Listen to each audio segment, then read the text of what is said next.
Students, welcome back. Our today's topic is the inductive and deductive method of teaching grammar. ਸਭ ਤੋਂ ਪਹਿਲਾਂ ਅਸੀਂ ਜਿਹੜਾ ਡਿਡਕਟਿਵ ਅਪਰੋਚ ਹੈ ਉਹਦੇ ਬਾਰੇ ਡਿਸਕਸ ਕਰਾਂਗੇ। ਸਭ ਤੋਂ ਪਹਿਲਾਂ ਅਸੀਂ ਗੱਲ ਕਰਦੇ ਕਿ ਮੈਥਡ ਹੈ ਕੀ। This method is the most popular and it is also thought to be the best method by majority of educationists. Means ਜਿਹੜਾ ਇਹ ਮੈਥਡ ਹੈ ਇਹਨੂੰ ਬਹੁਤ ਜ਼ਿਆਦਾ ਜਿਹੜੇ ਐਜੂਕੇਸ਼ਨਿਸਟ ਨੇ, ਸਿੱਖਿਆ ਸ਼ਾਸਤਰੀ ਨੇ, ਉਹਨਾਂ ਨੇ ਇਹਨੂੰ ਵਧੀਆ ਕਿਹਾ, ਬੈਸਟ ਮੈਥਡ ਮੰਨੇ ਤੇ ਇਹ ਮੈਥਡ ਪਾਪੂਲਰ ਵੀ ਹੈ। Normally this method is used to teach science. Normally ਜਿਹੜਾ ਮੈਥਡ ਹੈ ਉਹ ਸਾਇੰਸ ਨੂੰ ਟੀਚ ਕਰਨ ਦੇ ਲਈ ਯੂਜ਼ ਕੀਤਾ ਜਾਂਦਾ ਹੈ। As grammar is a science of language. ਹੁਣ ਗ੍ਰਾਮਰ ਕੀ ਹੈ? As grammar is a science of language, so it is popularly used for teaching grammar. ਇਸ ਕਰਕੇ ਇਹਨੂੰ ਗ੍ਰਾਮਰ ਨੂੰ ਟੀਚ ਕਰਨ ਦੇ ਲਈ ਵੀ ਯੂਜ਼ ਕੀਤਾ ਜਾਂਦਾ ਹੈ। ਬਟ ਜਿਹੜੇ Thomson and Woods say even when the facts are discovered inductively, the knowledge acquired has to be applied deductively, or it is apt to be forgotten for lack of use. ਹੁਣ ਇਹਦੇ ਵਿੱਚ ਜਿਹੜੇ to ਇਸ approaches ਦੇ ਵਿੱਚ different approaches involved in this method, deductive ਤੇ inductive. Means ਇਹ ਜਿਹੜੇ ਦੋਨੋਂ ਵਰਡਸ ਨੇ ਡਿਫਰੈਂਟ ਨੇ, ਦੋਨਾਂ ਨੂੰ ਅਲੱਗ-ਅਲੱਗ ਡਿਫਾਈਨ ਕਰਨਾ ਪਏਗਾ ਅਤੇ ਅਲੱਗ-ਅਲੱਗ ਇਹਨਾਂ ਦੇ ਜਿਹੜੇ ਪ੍ਰੋਸੀਜਰ ਹੈ ਅਤੇ ਇਹਨਾਂ ਦੇ ਕੋਈ ਲਿਮੀਟੇਸ਼ਨਸ ਵਗੈਰਾ ਅਲੱਗ-ਅਲੱਗ ਨੇ। ਫਸਟ ਅਸੀਂ ਗੱਲ ਕਰਦੇ ਹਾਂ ਡਿਡਕਟਿਵ ਅਪਰੋਚ ਦੀ। A teacher is to teach change the voice to the pupil. ਹੁਣ ਜਿਹੜੇ ਟੀਚਰ ਆ ਉਹਨੇ ਚੇਂਜ ਦਾ ਵੋਇਸ ਬੱਚਿਆਂ ਨੂੰ ਟੀਚ ਕਰਨੇ। ਤਾਂ ਹੀ starts telling from the difference between active and passive voice. ਤਾਂ ਕਿਸ ਤਰੀਕੇ ਨਾਲ ਸਟਾਰਟ ਕਰੇਗਾ? ਬੱਚਿਆਂ ਨੂੰ ਪੁੱਛੇਗਾ ਕਿ ਐਕਟਿਵ ਅਤੇ ਪੈਸਿਵ ਵੋਇਸ ਦੇ ਵਿੱਚ ਕੀ ਡਿਫਰੈਂਸ ਹੈ। Then the rules are followed regarding the change of voice. ਹੁਣ ਕੀ ਯੂਜ਼ ਕੀਤਾ ਜਾਏਗਾ ਕਿ ਕਿਹੜੇ ਕਿਹੜੇ ਜਿਹੜੇ ਰੂਲਸ ਨੇ ਜਿਹੜੇ ਚੇਂਜ ਆਫ ਵੋਇਸ ਲਈ ਨੇ ਉਹ ਇੱਥੇ ਡਿਸਕਸ ਹੋਣਗੇ। And at the last it is illustrated with example. ਅਤੇ ਐਂਡ ਦੇ ਵਿੱਚ ਜਿਹੜੀ ਇਹਨੂੰ ਐਗਜ਼ਾਮਪਲ ਦੇ ਨਾਲ ਇਲਸਟ੍ਰੇਟ ਕੀਤਾ ਜਾਏਗਾ। This is the normal adopted approach in traditional grammar and grammar translation method which is called deductive approach. ਹੁਣ ਇਹਦੇ ਵਿੱਚ telling the rules first then the examples, means rules ਪਹਿਲਾਂ ਦੱਸਣੇ ਤੇ ਜਿਹੜੀਆਂ examples ਨੇ ਉਹ ਬਾਅਦ ਦੇ ਵਿੱਚ ਦੱਸਣੀਆਂ ਨੇ। ਇਹਨੂੰ ਅਸੀਂ ਕਹਿਣਾ deductive approach. So deductive means from generalization to application, means ਪਹਿਲਾਂ ਜਿਹੜੀ generalization ਉਹ ਕਰਨੀ ਹੈ, ਉਸ ਤੋਂ ਬਾਅਦ ਉਹਨੂੰ application means apply ਕਰਨਾ। From law to observation. It states the rules which are illustrated by examples as in perspective grammar. An example of deductive grammar is seen in the old edition of grammar books by Rain and Martin द्वारा ਜਿਹੜੀ book ਲਿਖੀ ਗਈ ਹੈ, written by Nesfield, in which rules with examples and exceptions are given.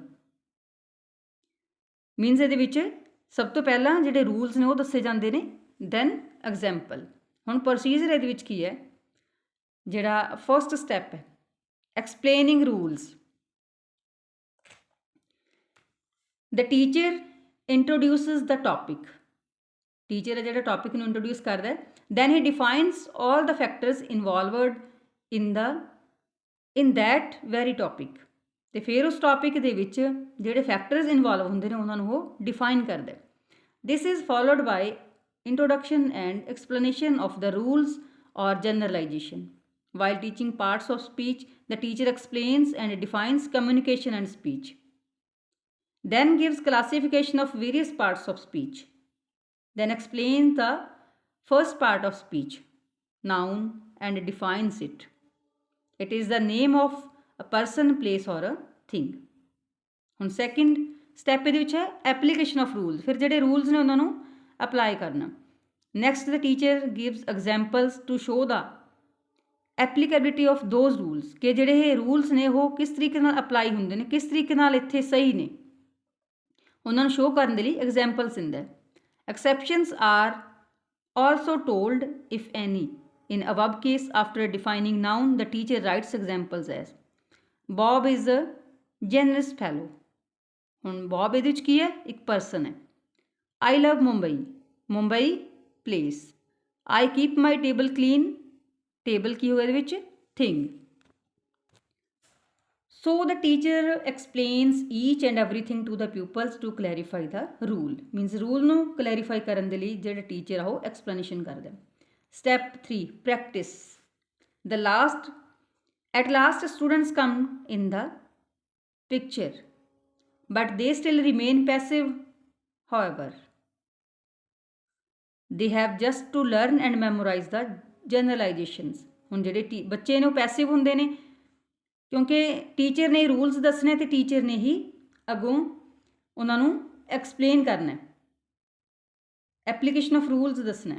ਤੇ ਫਿਰ ਜਿਹੜੇ ਬੱਚੇ ਨੇ ਉਹ ਕੀ ਕਰਦੇ ਆ, ਮੈਮੋਰਾਈਜ਼ ਕਰਦੇ, ਯਾਦ ਕਰਦੇ ਜਨਰਲਾਈਜੇਸ਼ਨਸ ਨੂੰ, ਰੂਲਸ ਨੂੰ, definitions with examples. The practice is done with similar examples. ਫਿਰ ਬੱਚੇ ਨੂੰ ਜਿਹੜੀ ਪ੍ਰੈਕਟਿਸ ਉਹ ਕਰਵਾਈ ਜਾਂਦੀ ਹੈ ਸਿਮਿਲਰ ਐਗਜ਼ਾਮਪਲਸ ਨਾਲ, to strengthen the rules in the class, ਤਾਂ ਜੋ ਜਿਹੜੇ ਰੂਲਸ ਨੇ ਉਹਨਾਂ ਦੀ ਜਿਹੜੀ ਹੋਰ ਦ੍ਰਿੜਤਾ ਜਾਂ ਜਿਹੜੇ ਉਹਨਾਂ ਦੇ ਸਹੀ ਹੋਣ ਨੂੰ ਦਰਸਾਇਆ ਜਾ ਸਕੇ ਤੇ ਬੱਚਿਆਂ ਨੂੰ ਜਿਹੜਾ ਕਨਸੈਪਟ ਉਹ ਕਲੀਅਰ ਹੋ ਸਕੇ। Again the teacher keeps giving them the examples and that's all. Although this method enjoyed supremacy over decades, but nowadays it is losing its charm. ਹੁਣ ਦੇ ਕੁਝ ਲਿਮਿਟੇਸ਼ਨਸ ਵੀ ਨੇ। Only teacher plays the active role. Teacher ਇਹਦੇ ਵਿੱਚ active roll play ਕਰਦਾ, ਜਿਹੜੇ ਬੱਚੇ ਨੇ ਉਹ ਪੈਸਿਵ ਰੋਲ ਪਲੇ ਕਰਦੇ ਨੇ। ਦ students are just passive listeners for most of the time. They are active only in the end of the procedure. Means ਜਦੋਂ ਬੱਚਿਆਂ ਨੂੰ ਪ੍ਰੈਕਟਿਸ ਕਰਵਾਈ ਜਾਂਦੀ ਹੈ ਬੱਚੇ ਉਸ ਟਾਈਮ ਐਕਟਿਵ ਹੁੰਦੇ ਨੇ। It proves to the beneficial for lower classes only. ਜਿਹੜੀਆਂ ਲੋਅਰ ਕਲਾਸਿਸ ਹੁੰਦੀਆਂ ਸਿਰਫ ਉਹਨਾਂ ਦੇ ਲਈ ਇਹ ਬੈਨੀਫਿਸ਼ੀਅਲ ਹੈ। It results in passive mastery of grammar. ਹੁਣ ਇਹਦਾ ਜਿਹੜਾ ਰਿਜ਼ਲਟ ਹੈ ਕਿ ਉਹ ਪੈਸਿਵ ਮਾਸਟਰੀ ਕਰਾਉਂਦਾ ਗ੍ਰਾਮਰ ਦੇ ਵਿੱਚ।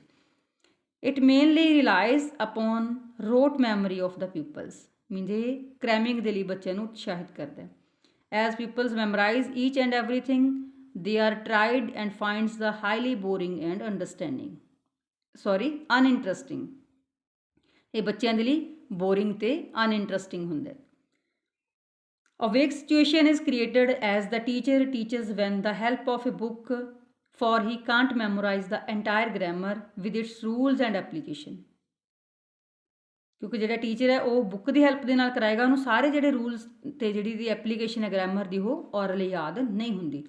But such impossible task of memorizing everything is expected from the pupils. But ਬੱਚਿਆਂ ਕੋਲੋਂ ਉਮੀਦ ਕੀਤੀ ਜਾਂਦੀ ਹੈ ਕਿ ਉਹ ਸਾਰੇ ਜਿਹੜੇ ਰੂਲਸ ਐਂਡ ਰੈਗੂਲੇਸ਼ਨਸ ਨੇ ਗ੍ਰਾਮਰ ਦੇ ਉਹਨਾਂ ਨੂੰ ਉਹ ਯਾਦ ਕਰਨ। ਨੈਕਸਟ ਹੈ total concepts are not clear to them. ਫਿਰ ਬੱਚਿਆਂ ਨੂੰ ਜਿਹੜੇ ਸਾਰੇ ਕਨਸੈਪਟਸ ਨੇ ਕਲੀਅਰ ਨਹੀਂ ਹੁੰਦੇ। Moreover exceptions add insult to the injury. Ultimately a mess is created leaving pupils on no man's land. Means ਜਿਹੜੇ ਬੱਚੇ ਜਦੋਂ ਉਹਨੂੰ ਕਨਸੈਪਟ ਕਲੀਅਰ ਨਹੀਂ ਹੁੰਦੇ ਫਿਰ ਸਾਰਾ ਜਿਹੜਾ ਉਹਨਾਂ ਦੇ ਪੜ੍ਹਾਇਆ ਹੁੰਦਾ ਟੀਚਰ ਨੇ ਉਹ ਉੱਪਰ ਦੀ ਲੰਘ ਜਾਂਦਾ। Due to passive mastery, grammar taught by the method is least helpful to the pupils' daily life speech and writing. ਹੁਣ ਇਹ ਬੱਚੇ ਨੇ ਜਿਹੜੀ ਡੇਲੀ ਲਾਈਫ ਦੇ ਵਿੱਚ ਉਹਨਾਂ ਨੇ ਬੋਲਣਾ ਹੁੰਦਾ ਤੇ ਰਾਈਟਿੰਗ ਕਰਨੀ ਹੁੰਦੀ ਹੈ, ਉਹਦੇ ਵਿੱਚ ਇਹ ਜਿਹੜਾ ਮੈਥਡ ਆ ਉਹ ਜ਼ਿਆਦਾ ਹੈਲਪਫੁਲ ਨਹੀਂ ਹੈ। Due to all these limitations, the scholars of today prefer the inductive approach. In the next video, we will discuss about the next approach. Thanks for watching.